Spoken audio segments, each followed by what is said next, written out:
પહેલાં તો આ દાખલો રહ્યો એ બોર્ડની પરીક્ષા માટે બહુ મહત્ત્વનો છે, કારણ કે તમારે જે પેપર સ્ટાઇલ છે ને એ એવી છે ને કે જો વિભાગ ડી છે ને એમાં ટોટલ 2 આંકડાશાસ્ત્રને પૂછાય. કેટલા પૂછાય? 2. વિભાગ ડીમાં 2 આંકડાશાસ્ત્રના પૂછાય અને વિભાગ ડી 4 માર્કના દાખલાનો આવે. હવે 4 માર્કના દાખલાના 2 દાખલા પૂછાય એટલે તમે વિચારી શકો કે એક ગમે એવો સાદો દાખલો આવે અને એક કેવો આવે? ખૂટતી આવૃત્તિનો, એટલે એક XY વાળો આવે. હવે તમે XY વાળા દાખલા અથવા F વાળા દાખલા નહીં શીખો ને તો તમારે 4 માર્ક જશે. તો આપણે શું કીધું કે વિભાગ ડીમાં 2 પ્રશ્ન 4 માર્કના આવે આંકડાશાસ્ત્રના, એમાં એક સાદો દાખલો આવે અને એક આવે ખૂટતી આવૃત્તિનો દાખલો. બરાબર? ખૂટતી આવૃત્તિના દાખલા એટલે આવા દાખલા કહેવાય, XY વાળા અને F વાળા દાખલા. એ તમને આવડવા પડે તો 4 માર્ક આવે. ચાલો હવે ચાલુ કરવી આપણે. જો પહેલાં તો કઈ રીતથી દાખલો ગણવો એ કેમ ખબર પડે? તો કે મધ્યસ્થ કેટલો આપેલો છે? 28.5. એટલે મધ્યસ્થ આપેલો છે એટલે મધ્યસ્થની રીતની આપણે ચાલુ કરવાનો દાખલો. મધ્યસ્થની રીત એટલે કઈ રીત કહેવાય? CF થી ચાલુ કરવાની રીત. બરોબર? CF વાળી રીત. તો આપણે અહીંયા શું લખશું? CF. હલો, CF મેળવતા તો આવડે જ છે ને. શું કરવાનું? પહેલાં 5ના 5, પછી ક્રોસમાં સરવાળો કરતા જવાનું. તો 5 ને x નો સરવાળો કેટલો થાય? હે? 5x. 5 અને x નો સરવાળો 5 વત્તા x. આપણે સરવાળો કરવાનો છે એટલે વચ્ચે વત્તા આવે, ખાલી 5x નહીં. 5 અને x નો સરવાળો કરવાનો હોય તો શું કહેવાય? 5 વત્તા x. ખાલી 5x તો ગુણાકારમાં આવે. જો ખાલી 5x કરો એટલે વચ્ચે કાંઈ ન હોય, શું હોય? ગુણાકાર હોય. સરવાળો કરવાનો હોય તો વચ્ચે શું કરવાનું? તમારે સરવાળાની નિશાની કરવી પડે. હવે જો 5 નો અને 20 નો સરવાળો કેટલો થાય? 25. તો 25 અને આ વત્તા x વાય લખતા જવાનું, વત્તા x. હવે 25 અને 15 નો સરવાળો, 25 ને 15 40. તો 40 વત્તા x. હવે 40 અને y નો સરવાળો, તો 40 વત્તા x વત્તા y. આમ છેલ્લે y લગાડી દેવાનું. હવે જો 40 નો y હારે કંઈ સરવાળો થવાનો નથી.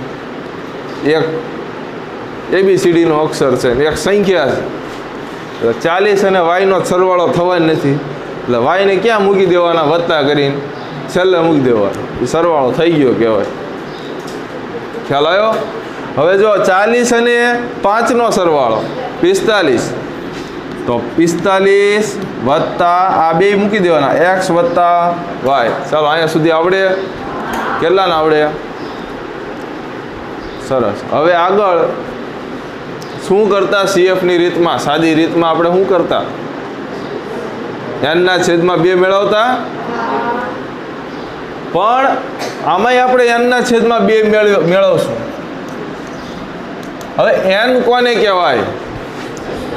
સાદા દાખલામાં આપણે n ક્યાંથી મેળવતા? તો કે CF ની સૌથી નીચેની સંખ્યા હોય એને તમે આને n કહેતા ને. પણ અહીંયા તો XY વાળી કિંમત છે, આને n કહેવાશે નહીં. તો આને n તો કહેવાય જ તે, પણ n તમને ઓલરેડી બીજો આપેલો છે. આ જે 60 આપેલા છે ને એ સિગ્મા FI છે. 60 શું છે? આ સિગ્મા FI છે. FI નો સરવાળો. તો સિગ્મા FI હોય ને એને પણ n કહેવાય. એને શું કહેવાય? n. ખ્યાલ આવી ગયો? જે સિગ્મા FI એટલે n જ કહેવાય.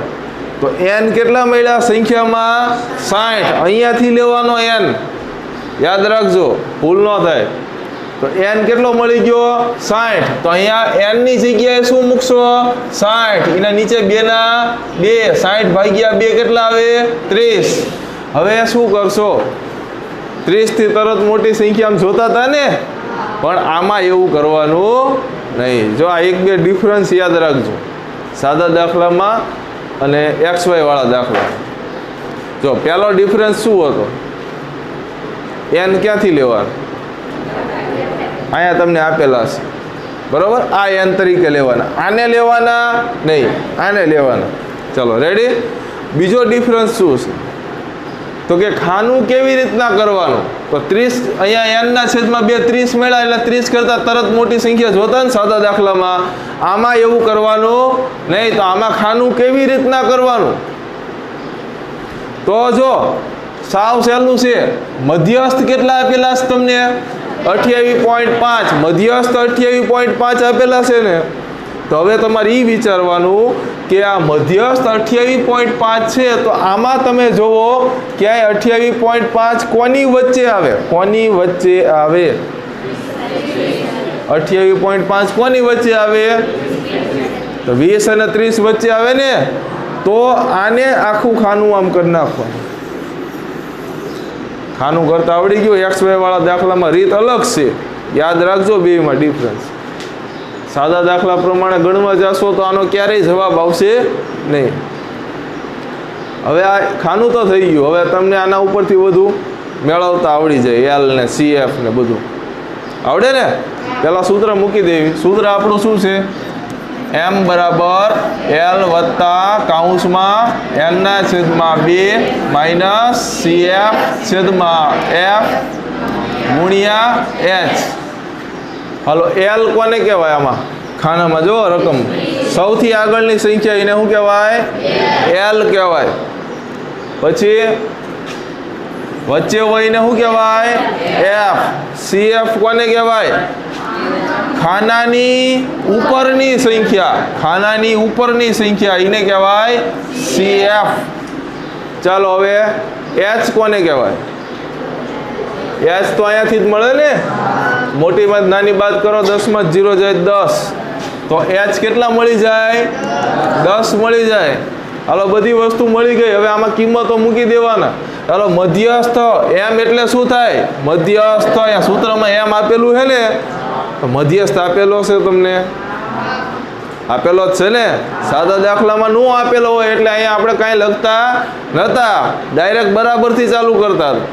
પણ આ તો XY વાળો દાખલો છે, આમાં તો મધ્યસ્થ આપેલો હોય. અહીંયા આપેલો છે 28.5, તો તમે m ની જગ્યાએ શું લખી શકો? 28.5. તને દેખાય છે ને? તો વાંધો. હવે m ની જગ્યાએ શું લખવાનું? 28.5. બરાબર ના બરાબર. ચાલો L કેટલા છે? 20. તો L ની જગ્યાએ 20 વત્તા n ના છેદમાં 2 કેટલા મળ્યા?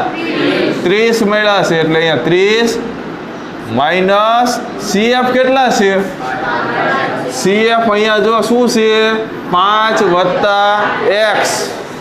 જો અહીંયા ડબલ સંખ્યા હોય ને એટલે હંમેશા કાઉન્સમાં મૂકવાની. અહીંયા જો CF શું છે? 5 વત્તા x. તો 5 વત્તા x અહીંયા આપણે મૂકશું CF ની જગ્યાએ, પણ શેમાં મૂકશું? કાઉન્સમાં મૂકશું. તો કાઉન્સમાં 5 વત્તા x. બીજું શું કારણ? કેમ કાઉન્સમાં મૂક્યા 5 વત્તા x ને? કારણ કે 12 માઇનસ છે. જ્યારે કોઈ 12 માઇનસ હોય, માઇનસ નિશાની હોય, એટલે એ જે ડબલ પદ હોય એને શેમાં મૂકવા પડે? કાઉન્સમાં મૂકવા પડે. ચાલો નીચે F કેટલા મળ્યા છે જુઓ તો 20. F એટલે 20 અને ગુણ્યા H કેટલા છે? 10. ચાલો અહીંયા સુધી ખ્યાલ આવી ગયો. હવે ધ્યાન આપવા જેવું છે. અહીંયા સુધી તો બધાને આવડે, થોડીક મહેનત કરો ને એટલે આવડી જ જાય. હવે સાદું રૂપ આપવાનું છે, આમાં ધ્યાન આપજો. તો આપણે એક વસ્તુ તમને આવડે જ છે, F વાળા દાખલામાં કર્યું હતું કે સ્ટાર્ટ ક્યાંથી કરવાનું, કઈ સંખ્યાને ક્યાં લઈ જવાની. આ સંખ્યા જે પહેલી જે સંખ્યા 20 છે ને, તો 20 આ બાજુ પ્લસ છે, એને આમ લઈ જાઓ તો માઇનસ. ચાલુ અહીંયાથી કરવાનું, બરોબર. આ પહેલી સંખ્યા હોય એને આ બાજુ લઈ લેવાની. ચાલો અહીંયા તો 28.5 તો છે જ તે. 20 આ બાજુ પ્લસ છે, આ બાજુ જાય તો કેવા 20 માઇનસ 20. પછી બરાબર ના બરાબર.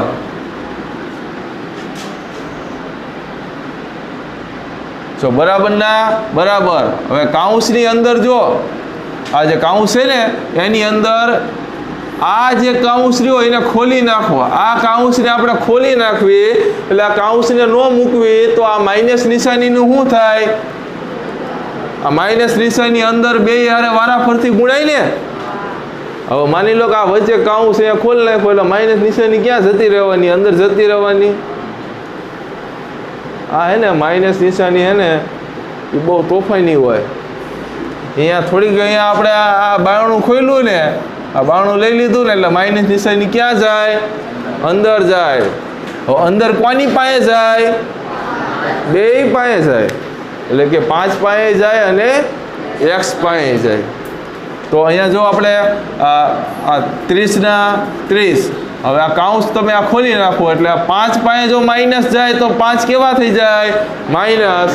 હવે આ માઇનસ બીજો કોની પાસે જશે? x પાસે. તો x કેવા થઈ જાય? માઇનસ. નીચે 20 ના 20 અને 10 ના 10. ખ્યાલ આવી ગયો અહીંયા સુધી? હવે જો અહીંયા 28.5 અને 20 એના વચ્ચે માઇનસ છે એટલે બાદબાકી કરવાની. કેટલી આવશે બાદબાકી? 28.5 માંથી 20 કાઢો એટલે 8.5. શું આવે? 8.5. બરાબર ના બરાબર. અહીંયા જો બીજી બાદબાકી થાય છે, કોના કોના વચ્ચે બાદબાકી થાય છે? 30 અને 5 વચ્ચે થાય છે. તો 30 માં 5 કાઢો તો કેટલા આવે? 25. એટલે અહીંયા બાદબાકી થઈને શું આવી જશે? 25 આવી જશે. પછી અહીંયા બાદબાકી થઈને 30 માઇનસ 5 એટલે 25 આવી જશે. બીજું બધું એમ નામ રાખો. શું વધ્યું? માઇનસ x એના છેદમાં 20 ગુણ્યા 10 પોઈન્ટ છે 8.5. છેદ ઉડે છે કાંઈ જોવો તો કોના વચ્ચે છેદ ઉડે છે? 10 ના ઘડિયામાં 20 આવે. ક્યાં આવે? 10 દુ 20 એટલે નીચે 2 આવી ગયા. ચાલો હવે શું વધ્યું? 8.5 બરાબર 25 માઇનસ x એના છેદમાં શું વધ્યું? 2. એટલે આવું નાની રકમ થઈ ગઈ. જો નાની વસ્તુ થઈ ગઈ. હવે શું કરશો? x મેળવવાના છે, x ને એકલા પાડવાના છે. x હારે કોણ કોણ છે આ બાજુ? જુઓ 25 અને 2 છે ને, તો આ બે વસ્તુને ક્યાં લઈ જવી પડે? આ બાજુ. તો x એકલા પડે ને તો x મળે. તો 2 આમ નીચે ભાગાકારમાં છે, આમ ઉપર જાય તો ગુણાકારમાં. 2 કોઈની હારે જશે? 8.5 હારે. એટલે 8.5 ગુણ્યા 2. હાલો અહીંયા કોણ વધ્યું? 25 માઇનસ x. હવે 8.5 અને 2 નો ગુણાકાર કેટલો આવે? 17 આવે. કેટલો આવે? 17. અહીંયા હું વધ્યું? 25 માઇનસ x. હવે x આપણે મેળવવાના હોય તો x ને એકલા પાડવા પડે. તો કોને કઈ બાજુ લઈ જશો? કોને લઈ જશો? 25 ને લઈ જાઓ તોય હાલશે. હાલો 25 ને લઈ જાવી. x ને એકલા પાડવા છે તો પછી આ બાજુ પ્લસ છે, આમ જાય તો માઇનસ. તો અહીંયા આપણે 17 તો હતા જ તે, 25 આમ ગયા એટલે માઇનસ 25 બરાબર. અહીંયા કોણ વધ્યું? એકલા x નહીં, માઇનસ છે x પાસે. માઇનસ x વધ્યા ને.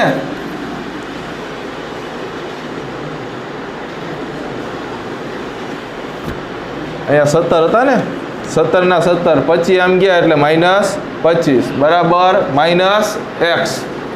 હવે 17 માં 25 કાઢો તો કેટલા આવે? એટલે 8 આવે. પણ કેવા 8 આવે? માઇનસ. કેમ માઇનસ? મોટી સંખ્યાની નિશાન તો માઇનસ 8 આવે. અહીંયા તો માઇનસ x છે જ તે.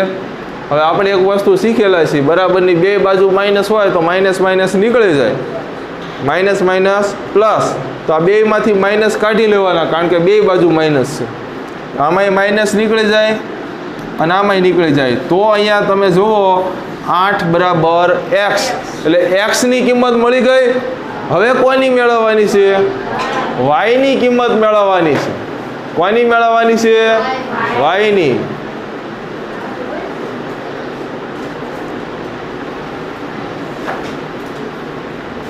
તો y ની કિંમત મેળવવા માટે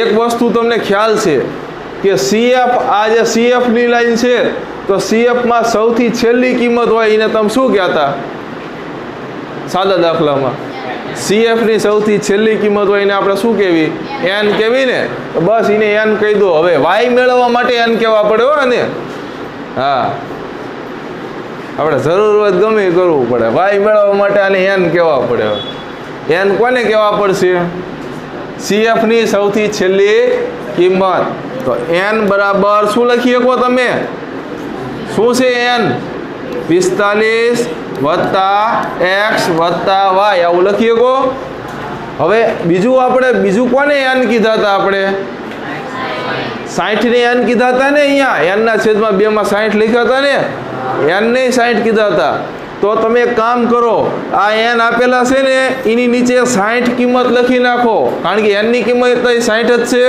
તો આ n ની જગ્યાએ તમે નીચે શું લખી નાખો 60 લખી નાખ્યા બીજું બધું એમનામ રાખો 45 વત્તા x વત્તા y હવે x વત્તા y તમારે મેળવવા હોય તો 45 ને આ બાજુ લઈ જવા પડે 45 આ બાજુ પ્લસ છે આમ જાય તો માઇનસ તો 60 માઇનસ 45 બરાબર x વત્તા y આવું તમે લખી શકો હવે જો અહીંયા શું થયું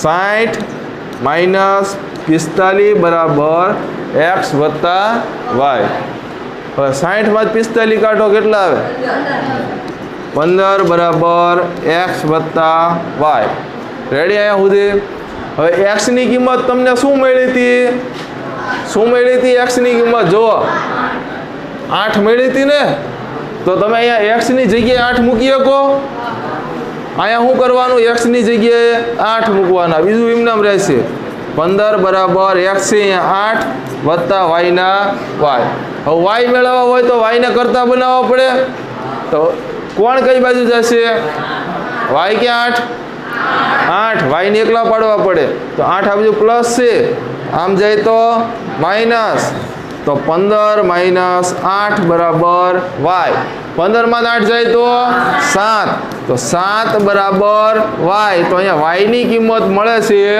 7 તો આ મુજબ આપણને x અને y ની કિંમત બંને મળી જાય છે y બરાબર 7 અને x બરાબર 8 આવડે નો આવડે તો પ્રેક્ટિસ કરવી પડશે થોડોક મોટો દાખલો લાગ્યો છે સાદું રૂપની પ્રેક્ટિસ કરજો હો